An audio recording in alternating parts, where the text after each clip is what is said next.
ایک دفعہ کا واقعہ ہے کہ سرکار غوث اعظم رحمتullah علیہ اپنی خانقاہ میں بیٹھے ہوئے تھے، تبھی دوڑتا ہوا آپ کا ایک مرید آپ کے پاس آیا اور آنے کے بعد عرض کی کہ سرکار رحمتullah علیہ میں برباد ہو گیا ہوں، میں تباہ ہو گیا ہوں۔ سرکار غوث اعظم رحمتullah علیہ نے فرمایا کہ بتاؤ بات کیا ہے، تمہارے اوپر کون سی مصیبتوں کا پہاڑ ٹوٹ پڑا ہے؟ تو اس مرید نے عرض کیا کہ سرکار میری عزت کا جنازہ نکل گیا ہے، میری آبرو برباد ہو گئی ہے، میں لٹ گیا ہوں۔ سرکار میری اکلوتی بیٹی ہے، بڑی خوبصورت ہے، میں نے اپنی بیٹی کو گھر میں ہی رکھ کر تعلیم دی ہے، میں نے ابھی تک اسے گھر سے باہر کسی کام کے لیے نہیں بھیجا ہے، میں نے اپنی بیٹی کا نام فاطمہ رکھا ہے۔ سرکار میری بیٹی میری اجازت کے بغیر کبھی گھر سے باہر بھی نہیں جاتی، لیکن آج جب میری بیٹی چھت پر گئی تو وہ چھت سے واپس نہیں آئی۔ میری چھت پر دیواریں بھی اتنی اونچی ہیں کہ وہ دیوار پھیلان کر بھی نہیں جا سکتی، لیکن پھر بھی میں نے اپنے دل کو تسلی دیتے ہوئے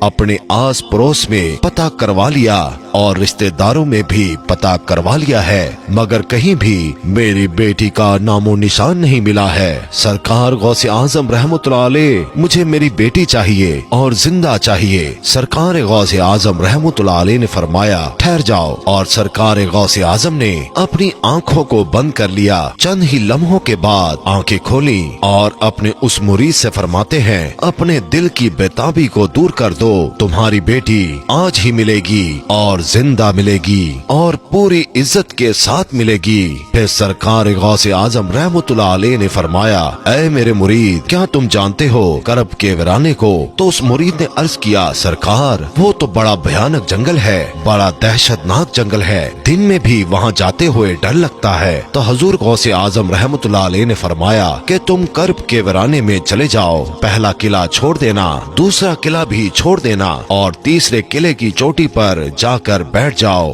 وہاں جا کر میرا نام لینا اور پڑھ کر اپنی انگلی پر دم کر لینا اور اپنے چاروں طرف ایک لکیر کھینچ لینا، پھر وہاں سے جناتوں کی فوجیں گزرنا شروع ہوں گی، وہ جنات دھاڑتے ہوئے بھیانک آواز نکالتے ہوئے تمہارے اوپر حملہ کرنے کی کوشش کریں گے، لیکن کوئی بھی جن میرے نام کی کھینچی ہوئی لکیر کو پار نہیں کرے گا۔ جب وہ تمام جنات کی فوج چلی جائے گی تو آخر میں شہنشاہ جنات کی سواری آئے گی، اور وہ شہنشاہ جنات اتنا طاقتور ہے کہ وہ بڑے بڑے پہاڑوں اور درختوں کو اکھاڑ سکتا ہے، وہ سب کام تو کر سکتا ہے لیکن میرے نام کی کھینچی ہوئی لکیر کو وہ بھی پار نہیں کر سکتا۔ پھر وہ شہنشاہ جنات آپ سے پوچھے گا، پھر آپ اس کو اپنی پوری داستان بتا دینا کہ میں حضور غوث اعظم رحمتullah علیہ کا مرید ہوں، انہی کا بھیجا ہوا ہوں، مجھے میری بیٹی آج ہی چاہیے اور زندہ چاہیے اور پوری عزت کے ساتھ چاہیے۔ اگر میری بیٹی کو کچھ ہوا تو میرے پیر کے قہر سے پوری قوم جنات کو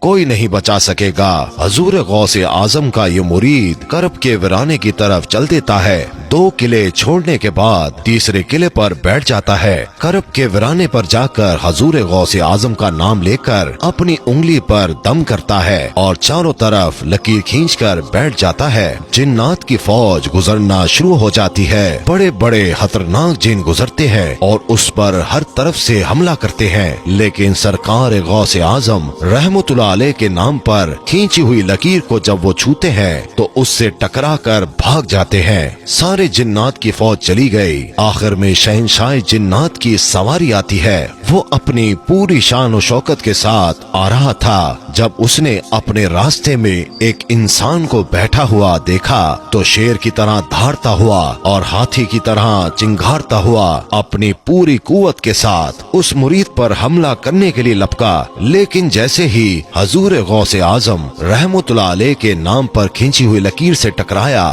وہیں پر گھٹنے ٹیک کر بیٹھ گیا اور اس سے پوچھتا ہے کہ تم کون ہو اور کہاں سے آئے ہو، بات کیا ہے؟ حضور غوث اعظم رحمتullah علیہ کے مرید نے اپنا پورا مقدمہ پیش کیا کہ